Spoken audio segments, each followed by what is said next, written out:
Welcome to Beyond the Checklist, the podcast where we explore the critical and sometimes overlooked human and technical elements of the pharmaceutical manufacturing industry. I'm Robert, and I'm joined today by my co-hosts, Donna and Brad. Hey, guys. Hey, everyone. Looking forward to the conversation today. So today's topic is one that hits home for a lot of our listeners, GAMP, specifically GAMP 5 and how it continues to shape the way we approach validation in highly regulated environments. And GAMP's been around almost 30 years, and there's still talk about the best way to apply it. Yeah, and I appreciate about GAMP, especially the second edition, is that, one, it's not just about IT systems. Computer systems are involved in everything that we do these days. GAMP provides the framework, and the other is this push toward risk-based thinking, really understanding the why, and not just about checking boxes, but understanding what truly matters: patient safety, product quality, and of course, data integrity. Yeah, GAMP provides the framework, but also the flexibility. Yeah, that's a good point. It's not rigid, it's smart. And one of the shifts we've seen in recent years is how GAMP principles are being applied beyond the initial IT systems platforms and into broader CQV strategy, digital validation, and even cultural change. Yeah, and that cultural side, that human side, that's really critical. The most well-designed, best validated system can fall short. The people using it don't, buy into that mindset. So GAMP, when it's applied right, it's not just about compliance, but enabling faster, smarter, and ultimately more reliable operations. Yeah, and that brings us to our guest today, who knows a thing or two about it. That's right. Today we're speaking with Charlie Wakeham, who chairs the ISPE GAMP Global Steering Committee. Charlie brings a wealth of experience from the front lines of pharma manufacturing and quality, and she's been a powerful voice in modernizing validation while keeping it grounded in compliance and practicality. We're going to dive into the history and evolution of GAMP, explore where it's going next with AI, CSA, and cloud technologies, and talk about how we can move from just validating to creating a true culture of quality. So, without further ado, let's get into the conversation. Hi, Charlie. Charlie, can you tell us a bit about your background and how you became involved with the ISPE GAMP initiative? Hi, Robert. I'm happy to do that. But I have to admit that, as with most of my career choices, involvement with GAMP was accidental, unplanned, and incredibly lucky. At that point, I had graduated as a mechanical engineer. I was employed by Paul Life Sciences, their automated systems group. And I was expected to handle the design, specification, and verification of a complete process system, which is kind of scary as a new graduate. An even bigger shock was I was supposed to do something called validation on this system, and I had no clue what that was. Fortunately, our quality engineer lent me this weird book. You could kind of read it from the front and turn it over and read it from the back, depending whether you wanted to be a supplier or a regulated company. And that was GAMP 3, which was hot off the press in 1998. Within that company, I then moved over from process systems to instrumentation R&D. I was creating benchtop systems for process scale-up and advanced analytical testing. And we decided to hire in a consultant to assess the system against 21 CFR Part 11. And that was quite an unknown regulation back then. To my eternal good fortune, that consultant was David Selby. He was one of the founding members of GAMP, and he strongly encouraged me to attend a GAMP meeting. And I was just blown away by the knowledge within the GAMP community.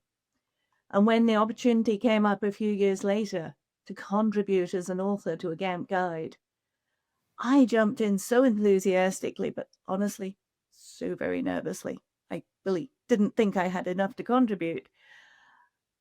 But everybody can contribute on a GAMP guide, and I'm still working with some of those same authors 20 years later on other guides and other committees, and we all still have that same passion to help industry around computerized systems. That's great, and obviously we'll get into how GAMP has spread across a multitude of different platforms and areas. But for those who may be newer to GAMP, how would you describe its purpose and impact on pharma and biotech manufacturing today? I can probably do that best by giving just a really short little bit of a history lesson, because early adoption of computerized systems brought some very real risks to our industry. There was the agonizing death of 4 patients during radiation therapy because a software bug resulted in them getting 10 times the entered dose of radiation. In 1998, there was a near release of AIDS-infected blood in the US because there was a bug in the data management software used at the blood bank. These are terrible examples. And FDA and other agencies begin to ask, how have you proved this computerized system operates correctly? And they asked the same question during routine inspections of several major European pharma manufacturing plants in 1991. And from those inspections, those plants were put on import alert. And those quality and compliance leads got together from those sites, try and figure out how to ensure computerized systems could be safe and fit for intended use. And that was really the start of GAMP. Now, of course, it's inconceivable to think of a regulated company using a computerized system without making any effort to validate it. And a lot of credit for that goes to those GAMP founders, and also the early regulatory support from the likes of Bob Tollefson at the FDA and from Tony Trill at the UK regulator, now called MHRA. But just because validation is expected, it doesn't mean it's done well. And it's always going to be the ongoing mission of the GAMP community to help industry validate smarter. Yeah, absolutely. It's a guideline. It's not a prescriptive answer to everything you have to do. So there still has to be that knowledge and culture behind it. So what prompted the updates in the GAMP 5 second edition, and what do you see as the most critical changes for manufacturers to understand? Well, as you say, we don't have the answer to everything. Maybe if we get to GAMP 42, we will. That's a long way off. But no, seriously, GAMP has always evolved as our understanding of computerized systems and validation has grown. GAMP 3 didn't attempt to scale the validation. It just told you all the things you could do to validate. GAMP 4 in 2001 brought in software and hardware categories and said, you can scale your validation based on what category you put your system in. And that was very much like putting training wheels on a bicycle. It gave you a sense of security that you wouldn't otherwise have. But it wasn't really scaling as such. It was a very formulaic approach. And of course, FDA came out with their initiative on pharmaceutical CGMPs for the 21st century. And in 2005, we got ICH Q9 on quality risk management. And that was really the driver to bring in a risk-based approach, which we did in GAMP 5 2008.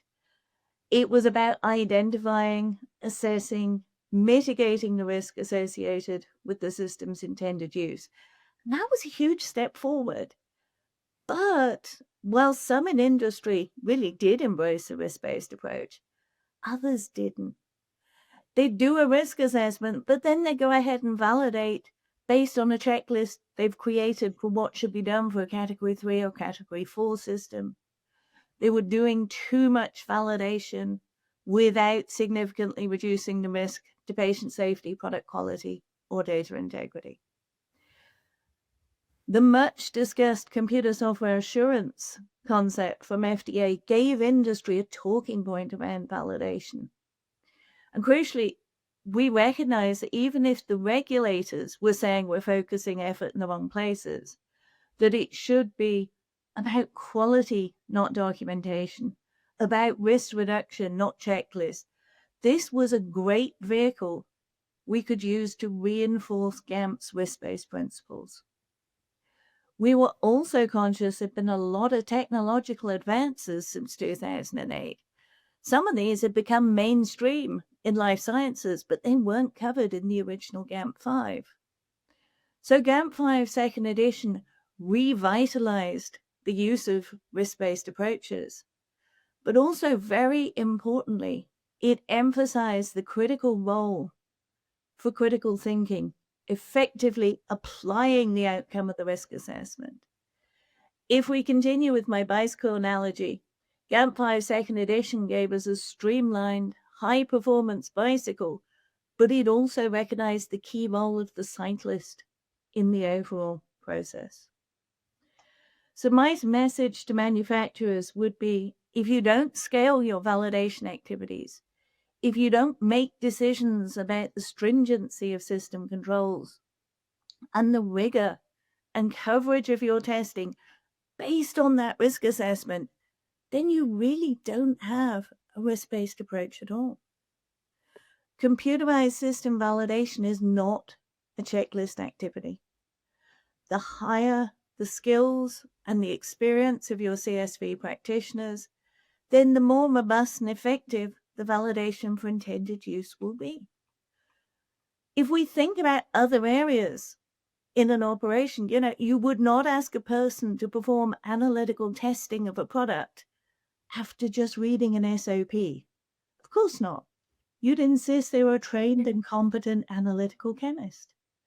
So don't ask a novice to do CSV just because nobody else has the time or inclination to do it. You can't have critical thinking without knowledge. Yeah, and I absolutely agree. I've also worked on the other side of the fence for a manufacturer, and we would do many pages and months of risk assessment and then validate anyway in the exact same way, regardless of the risks and the quality and the patient safety that might have been determined from that analysis. It was another set of pages to put in the book. I think to my mind, the other side of that is also, in order to critically think, you actually need to understand what it is you're validating rather than just going through a procedure. So you've talked about compliance culture before. So how do leadership and organizational behavior influence the way companies approach GAMP and validation? One thing that really stood out to me was some years ago, I heard a member of the TGA talking about how they rate compliance history as the basis for reinspection frequencies. TGA actually rate regulated companies all the way from intentional non-compliance, so deliberately manipulating and cutting corners, to an opportunistic non-compliance, maybe seeing a little shortcut, just one person taking it, an accidental non-compliance, just doing the wrong thing in the heat of the moment when you're not sure where to go, all the way through to voluntary compliance, so choosing to do the right thing every time. I'd actually go one step further and say we should aim for an intrinsic compliance, where we have data integrity as a foundation to quality and compliance, and it's so inherent in the business processes and computerized systems that compliance just happens without conscious thought or action.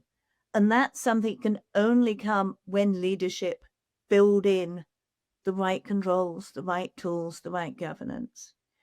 If we build the right culture, where we're all acutely conscious of the potential consequences and the right governance, then quality is our outcome. And I deliberately use the term quality here rather than compliance. Compliance is the low bar that we need to achieve to avoid getting a citation from a regulator. But what the regulators really want and what our patients really want is quality. And in pharma, quality means a safe, effective, affordable treatment that's available when we need it. Yeah, absolutely. And I think, to your point, that the difference between quality and compliance is often misunderstood, and not just in this industry, but across a number of industries. But obviously it's critical when we're talking about patient safety and life or death situations. Next question I have for you, and this is close to my heart based on another previous experience. How can engineering and quality teams work more collaboratively to turn validation into a value-adding activity, not just a regulatory requirement? The collaboration is important, but I think a recognition of the endpoint is important. I mean, if you buy a software application, you've done that because you expect to get some return on investment from it. You want better efficiency, you want reduction in errors. You perhaps want to cut out a level of second-person verification over manual data recording and manual entries. And to me, validation is the mechanism by which we ensure that return on investment happens, that we do get better efficiency and less errors. I think very importantly, irrespective of the department you're from or your job function, we all need to focus on the end patient. They could be a family or a dear friend. My first project was to build a process system that involved the production of a medication I've been on most of my life. That really focused my mind on keeping the end patient safe because that end patient was me. And even now, following FDA warning letters as I do, tracking regulatory focus, has a real impact in my real life decisions. I will not accept a medication prescribed to me if it's been manufactured by a company that I know have been caught out in intentional non-compliance. For example, falsifying QC data. FDA has always said that data integrity issues break their trust. Well, it's not just FDA trust that's lost. It's also consumer and patient trust, and even investor trust. The consequences of a violation can be extensive and long-reaching for the business. Yeah, absolutely. And there's always that conflict between timelines and costs, et cetera, et cetera. But I think a lot of that can be resolved by bringing in the validation, the quality teams at the start, so there are no surprises, so that everybody is on board. And the question was around engineering and quality teams, and perhaps the most important aspect is the team concept. It's not engineering and then somebody else has to come in and make sure it works. It's a team from the start. And your other point about, going to a doctor or a hospital, looking at the manufacturers. I worked for Baxter for many years, so I always look for the Baxter IV solution bags. Because I know where it was made and how it was made. So just moving on. So how is GAMP adapting to fast evolving technologies like AI and ML, cloud platforms and automation? What guidance or caution should manufacturers take? Our aim in GAMP is to provide the route for industry to take new technologies from theory to practice. And we've very much done that with cloud. In the 2012 GAMP Guide on Testing, we gave the first formal guidance on managing cloud. And we've come a long way since then. And software as a service solutions are now mainstream in the clinical space and have been for a long time. They're now ubiquitous in manufacturing too. And we published the best and latest approach to that in GAMP 5 second edition in 2022. So we've evolved that guidance. Now, of course, it seems like every conversation is about AI and ML, the amazing potentials can bring. And there is a lot of focus, rightly so, on explainable AI, but I often refer to myself as a little bit of a digital skeptic, and I'd actually go further and say, maybe we need cautious AI. I think human in the loop is one of the essential controls for AI and ML. But how can you sanity check the output from something that maybe you don't understand? And in many ways, may actually be smarter than you. I know some of it's smarter than me. AI can bring us incredible insights and offer huge efficiency gains. But as an industry, bearing in mind the disastrous consequences to end patient if we get it wrong, we need to be cautious. I always remember Mark Newton, one of the GAMP subject matter experts in data integrity, saying that a fool with a tool is still a fool. And I think our industry needs to remember that. We know within GAMP there was a lot of work going on to develop a sustainable, practical management structure around AI and ML. And I hope industry adopts it and uses it the same way they've adopted other GAMP guidance to really enable the safe use of these technologies.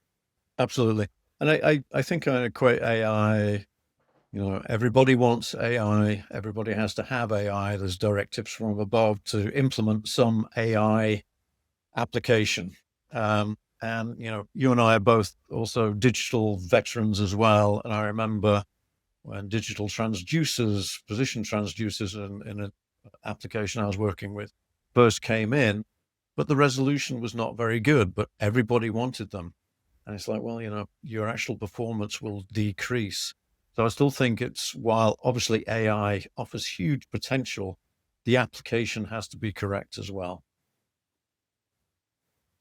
Can you give an example of a company or project where GAMP principles were applied in a way that enables innovation rather than hindered it?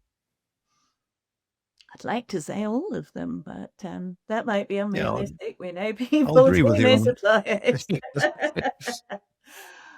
I think probably the finest example I've come across wasn't actually one of my projects. I wish it had been. I wish I'd been involved because I was very inspired by it. It was actually a low-code, no-code implementation at one of the global multinational pharma companies. And the implementation team, in collaboration with the pharma company, leveraged GAMP 5 second edition principles to really focus on patient safety and to apply critical thinking at a whole new level. Obviously, with low code, no code, there is the potential for vast numbers of apps to be created, that they could be created by, subject matter experts in the process rather than programmers per se, that you could end up in a terrible trap of, I guess, death by over specification and over validation, because depending how you think of them, these are either configurable or customized applications. But instead, they designed a flexible, scalable validation approach specifically for these apps developed using the low-code, no-code tool.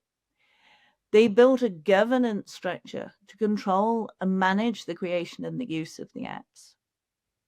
And they deployed a streamlined, risk-based approach to validation that was very simply scaled based on the intended use of the app.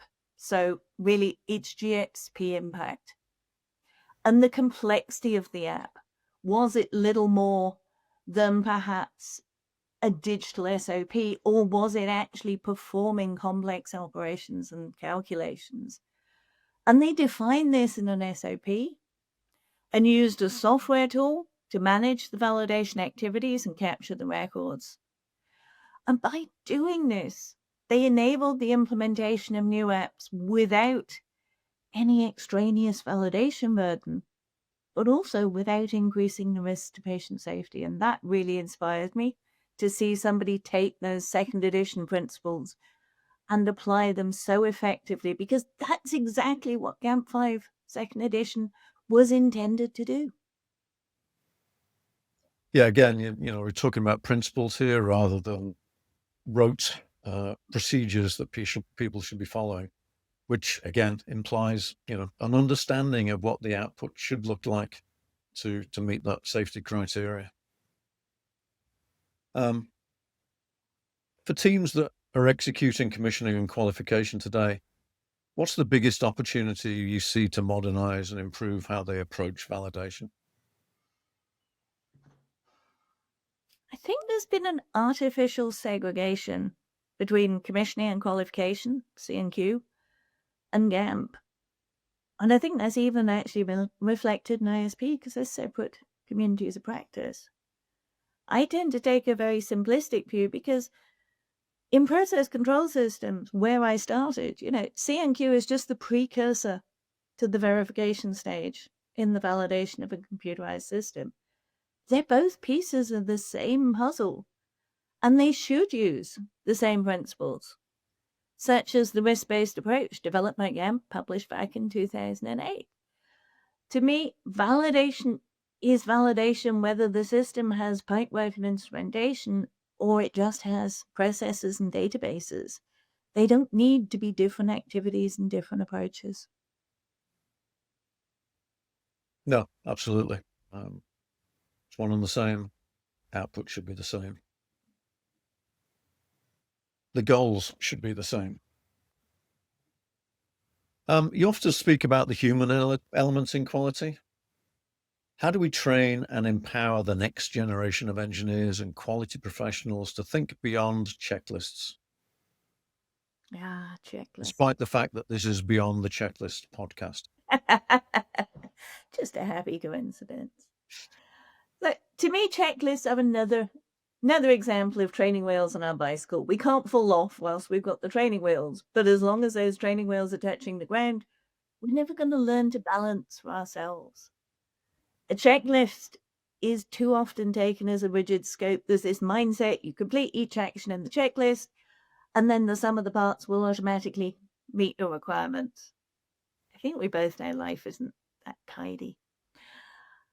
I do support a checklist as an aid memoir, particularly if you're not confident in your knowledge and experience. It's a good safety net. In the same way, a template can help you make sure you include only essential information in a record.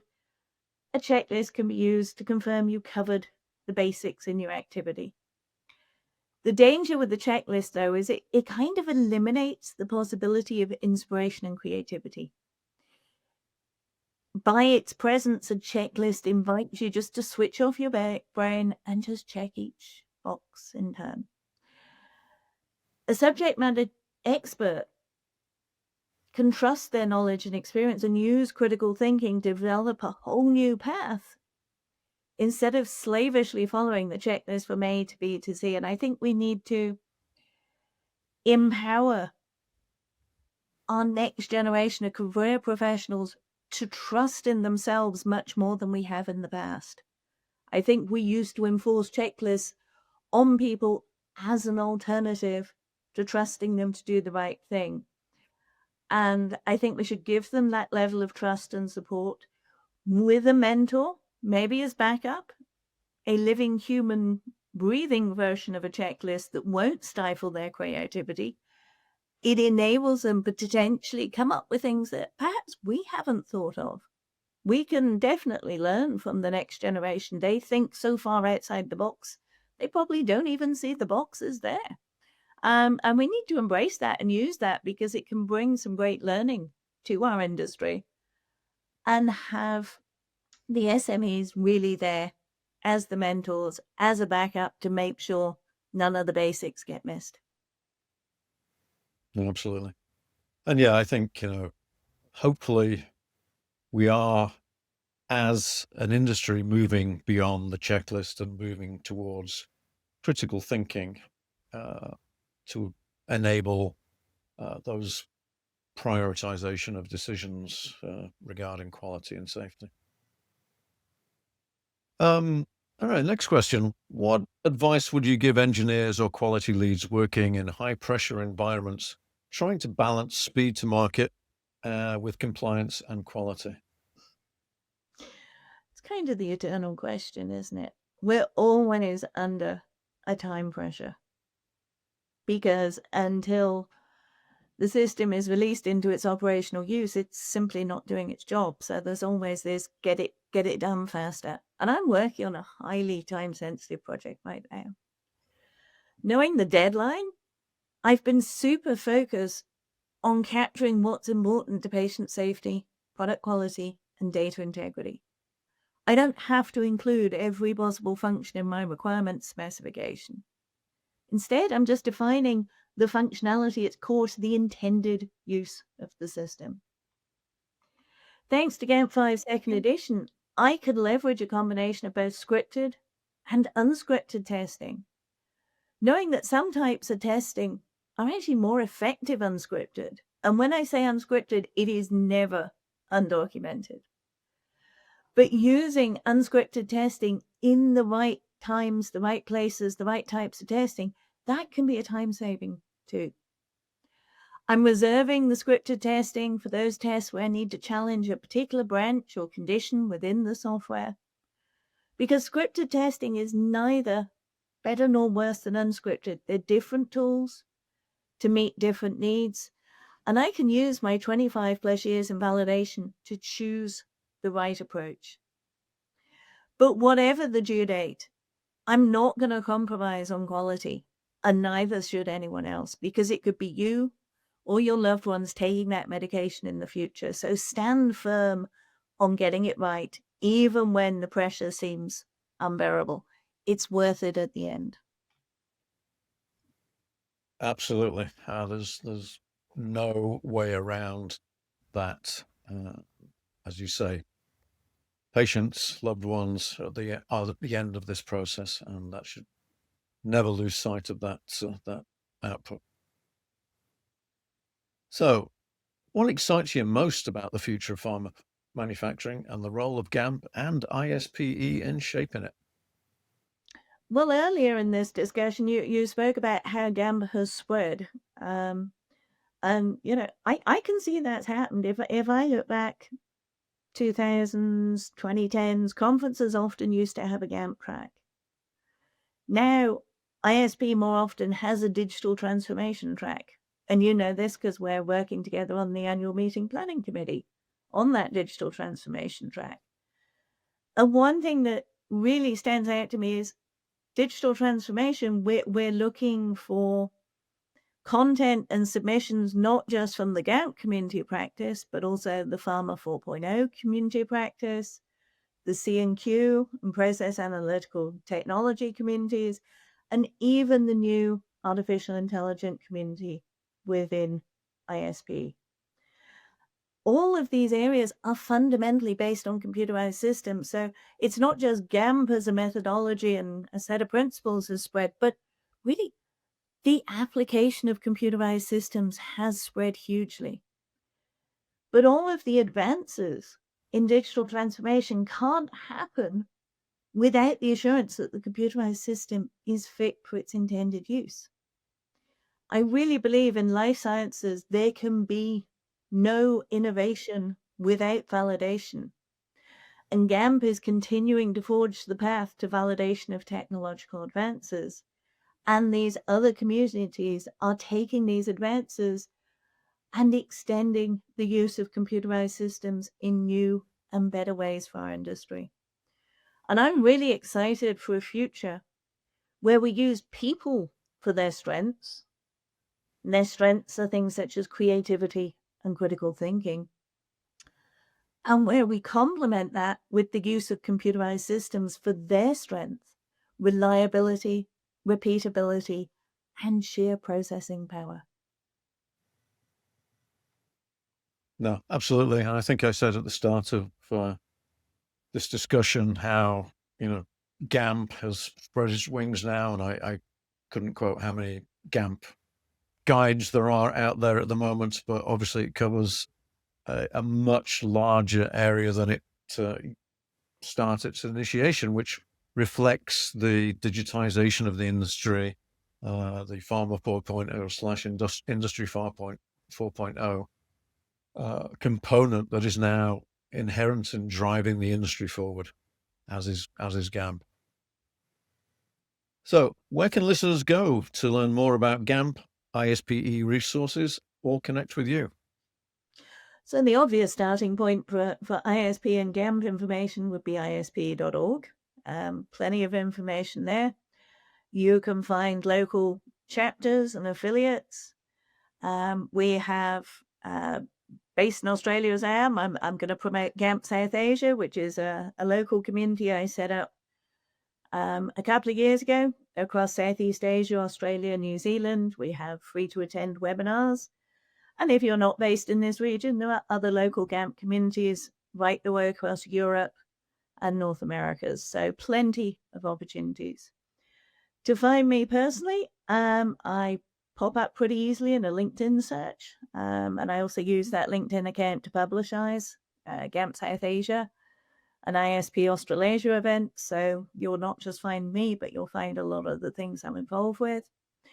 And you can also find me at my company website, which is wakeuptoquality.com. Very good. And you can find both of us, the ISPE annual meeting in Charlotte in October this year.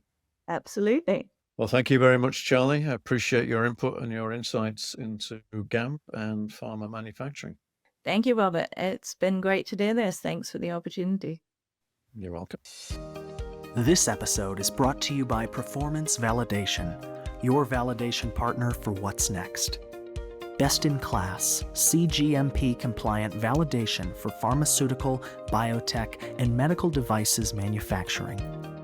With more than 3 decades of experience, Performance Validation helps you streamline using innovative approaches that balance production realities with strict regulatory requirements for quality, safety, and compliance. Learn more at www.perfval.com.